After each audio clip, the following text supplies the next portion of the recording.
ایک سوال جو بار بار لوگوں کے ذہنوں میں آتا ہے اور وہ علماء سے پوچھتے ہیں وہ یہ کہ عاشورہ کے دن کی فضیلت کیوں ہے، کیا وجہ ہے اس کی؟ اور ایک پروپیگنڈا بنا دیا گیا اور ایک ماحول ایسا دے دیا گیا کہ بہت سارے لوگ اکثر و بیشتر الا ماشاء اللہ لوگ یہ سمجھتے ہیں کہ عاشورہ کے دن کی فضیلت صرف اس لیے ہے کہ اس دن حضرت حسین رضی اللہ تعالی عنہ اور آپ کے اہل و عیال گھر والے ان کو کربلا کے میدان میں اس میں شہید کیا گیا تھا، جبکہ حقیقت یہ نہیں ہے۔ ہاں، اس کا یہ مطلب نہیں ہے معاذ اللہ کہ ہم آپ کی اور آپ کے اہل و عیال کی شہادت پر اس دن اپنے دلوں میں کوئی نرم گوشہ نہیں رکھتے یا ان کے قاتلوں کو ہم کوئی گیا گزرا نہیں سمجھتے، معاذ اللہ یہ مطلب نہیں ہے۔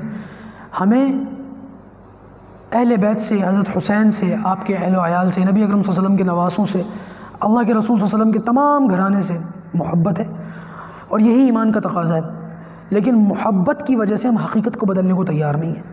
محبت الگ چیز ہے اور حقیقت الگ چیز ہے۔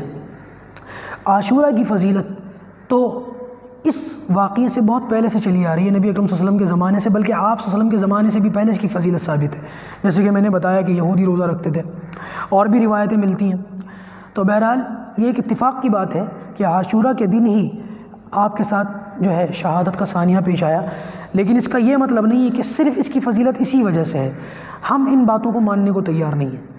ہاں، ہمارے لیے یہ حسرت اور افسوس کا مقام ہے کہ اتنے بڑے شخصیت کو اور اتنے اونچے مقام والے، اتنی بڑی فضیلت والے، ہم کہاں سے الفاظ لائیں نبی اکرم صلی اللہ علیہ وسلم کے نواسے اور جگر گوشے کے لیے کہ ان کو اس دن ظالمانہ شہید کیا گیا، اور آپ کے گھر والوں کو بھی، کئی لوگوں کو ان کو شہید کیا گیا۔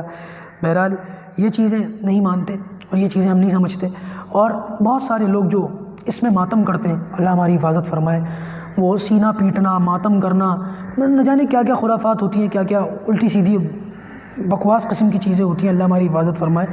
دیکھیں، اگر اندازہ لگائیں، مسلمانوں سے اگر یہ کہہ دیا جائے کہ بھائی کسی بھی بڑی شخصیت کے مرنے پر، جس کوئی بھی شخصیت ہو اس دن مری تھی، اس کے مرنے پر تم ماتم کرنا شروع کر دو، تو میرے خیال سے سال کا کوئی ایک دن بھی نہیں بچے کہ جس میں ماتم نہ کیا جائے، پورا سال ہی ماتم کرتے ہوئے گزر جائے گا، اس لیے کہ 1,24,000 انبیاء کرام آئے تھے اس دنیا میں، اس کے بعد صحابہ آئے، اولیاء آئے، تابعین آئے، تبع تابعین آئے، اب کوئی نہ کوئی کسی نہ کسی دن تو اس دنیا سے گیا ہے۔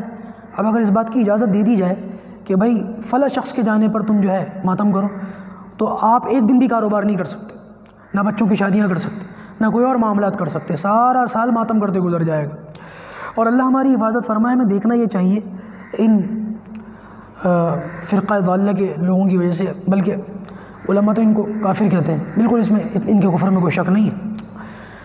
آپ دیکھیں کہ انہوں نے جو ماحول کریٹ کر دیا ہے، جو چیزیں انہوں نے دے دی ہیں، اگر کوئی یورپ کنٹری میں بیٹھا ہوا، امریکہ میں بیٹھا ہوا کوئی گورا، کوئی شخص، کوئی عیسائی، کوئی انگریز، یوٹیوب کے اوپر سرچ کرے، یوٹیوب کے اوپر یہ ویڈیوز نکالے ماتم کی اور ان کو دیکھنا شروع کرے، وہ کسی سے پوچھے گا یہ کیا ہے، یہ کون لوگ ہیں، تو وہ شخص اگر پوری جانکاری اس کو نہیں ہوگی تو وہ کہے گا یہ مسلمان ہے۔ جس کو پوری جانکاری نہیں ہوگی، حالانکہ مسلمان نہیں ہے، وہ تو یہودیوں سے بڑے کافر ہیں، عیسائیوں سے بڑے کافر ہیں، ان کے کفر میں ہمیں کوئی شک نہیں۔ تو وہ اگر یہ پوچھ لے کہ یہ کون ہے، یہ کیا کر رہا ہے، تو جس کو پوری جانکاری نہیں، وہ ادھوری جانکاری ہے، وہ کہے گا یہ مسلمان ہے، ماتم کر رہا ہے۔ اب جو منظر ہوتا ہے خون بہانے کا اور اپنے آپ کو پیٹنے کا اور سر پیٹنے کا، اسپتالوں میں بھرتی ہو جاتے ہیں، مر بھی جاتے ہیں کم وقت۔ تو آپ مجھے بتائیں، اگر کوئی گورا شخص اس چیز کو اسلام سمجھ کر کے دیکھے گا، وہ اسلام سے مانوس ہوگا یا دور بھاگے گا؟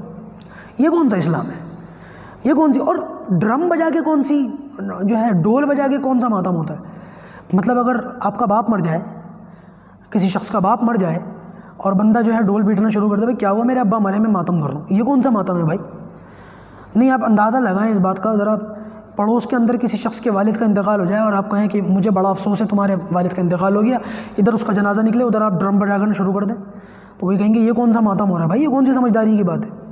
تو یہ پتہ نہیں کہاں سے یہ باتیں لے کر کے آ جاتے ہیں، اور اللہ ہماری حفاظت فرمائے۔ ہم دیکھیں کتنے ایسے لوگ ہیں جن کو یہ باتیں نہیں معلوم، نہ معلوم ہونے کی وجہ سے وہ اس میں شریک ہو جاتے ہیں، وہ سمجھتے ہیں کہ دین اسلام پر عمل ہو رہا ہے، یہ بھی ایک رسم ہے، یہ بھی ایک پتہ نہیں کیا، کیونکہ نہیں معلوم چلے جاتے ہیں۔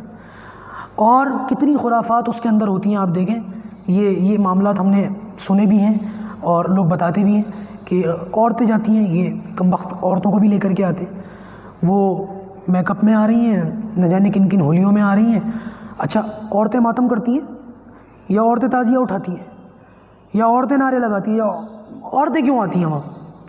وہ جو سیر سپاٹا اور جو تفریح ہو رہی ہے نا، اور وہ جو ڈرامے بازی ہو رہی ہے اور وہ نین مٹکا ہو رہا ہے، وہ سب کچھ اس کے اندر ہوتا ہے۔ اور یہ اسی عیاشی کو جو ہے سیٹسفائی کرنے کے لیے ان لوگوں نے اسی عیاشی کو سر انجام دینے کے لیے یہ ایک وہ کرا ہے۔ اصل تو یہ چیز ہو رہی ہے جو یہ کرتے ہیں، اس کو انجام دیتے ہیں۔ اللہ ہمارے نوجوانوں کی حفاظت فرمائے۔ آپ مجھے بتائیں، اگر کوئی شخص صبح سے شام تک ان میں چلا جائے، وہ ڈرم بھی پیٹ رہا ہے، تعزیہ بھی اٹھا رہا ہے، سینہ بھی پیٹ رہا ہے، کتنی رکعت کا ثواب ملا؟ نہیں، آپ بتائیں کتنی رکعت کا ثواب ملا اس کو؟ کیا فائدہ ان باتوں کو، ان اعمال میں لگنے سے؟ شیطان ایسے واحد طریقوں پر انسان کو لگا دیتا ہے کہ انسان بجائے صحیح باتوں پر عمل کرنے سے یہ تھے کہ گھر بیٹھ جاتا اور ایسی باتوں میں لگ کے اپنے ایمان کو اور اپنی نیک اعمال کو ضائع کرتا ہے۔ ہمیں ان باتوں سے بچنے کی ضرورت ہے، اپنے بچوں کو ان باتوں کو بتانے کی اور ان کو روکنے کی ضرورت ہے۔ اور جتنا ان باتوں کو ہم لوگ بتاتے ہیں اتنا ہی ہماری جان زیادہ مصیبت میں آتی ہے۔ میں مسجد کے اماموں کی، علماء کی بات کر رہا ہوں خاص طور سے۔ بیچارے علماء ممبروں پر بیٹھ کے تھک گئے، بول کے بتا کے تھک گئے کہ بھائی کھچڑا مت پکاؤ اور یہ شب برات پہ حلوہ مت پکاؤ۔ اتنا ہی زیادہ محرم کے مہینے میں محرم کے دنوں میں کھچڑا بھیج رہے ہیں اور علماء کو حلوہ بھیج رہے ہیں۔ بتاؤ، کیا مولویوں کو صرف محرم کے دن بھوک لگتی ہے؟ کیا صرف شب برات کے دن مولویوں کو پورا سال خدمت نہیں کر سکتے ہم لوگ؟ ہماری یہ ذمہ داری ہے کہ علماء کی، اور صرف کھانے پینے سے خدمت ہو سکتی ہے؟ ہمیں یہ چاہیے کہ علماء کی دوسری ضروریات کا خیال رکھیں۔ اگر واقعی ہم علماء کی خدمت کرنا چاہتے ہیں، وہ جیسے حضرت مولانا الیاس گمن صاحب کہتے ہیں نا، کبھی نقد بھی ڈالا کرو علماء کی جیب میں، تاکہ پتہ چلے واقعی خدمت کا جذبہ ہے۔ اور اتنا کھانا ایک دن کے اندر، یعنی پورا سال تو خیال نہ رکھنا، اور ایک سال میں ایک دن اتنا کھانا بھیج دینا کہ بیچارے مولوی صاحب اکیلے کتنا کھا لے گا وہ ایک آدمی؟ پھر وہ کھانا سڑ جاتا ہے، بیکار ہو جاتا ہے، وہ ڈسٹ بن میں ڈالتے ہیں۔ ہم کہتے ہیں دیکھو مولوی صاحب کھانا برباد کر رہے ہیں۔ مولوی صاحب کھانا برباد کر رہے ہیں کہ ہم کھانا برباد کروا رہے ہیں ان سے؟ تو ہمیں یہ چاہیے کہ ان باتوں کا خیال رکھیں اور ان چیزوں سے بچنے کی کوشش کریں۔ اللہ تعالی ہم سب کو عمل کی توفیق عطا فرمائے۔ وآخر دعوانا ان الحمد للہ رب العالمین۔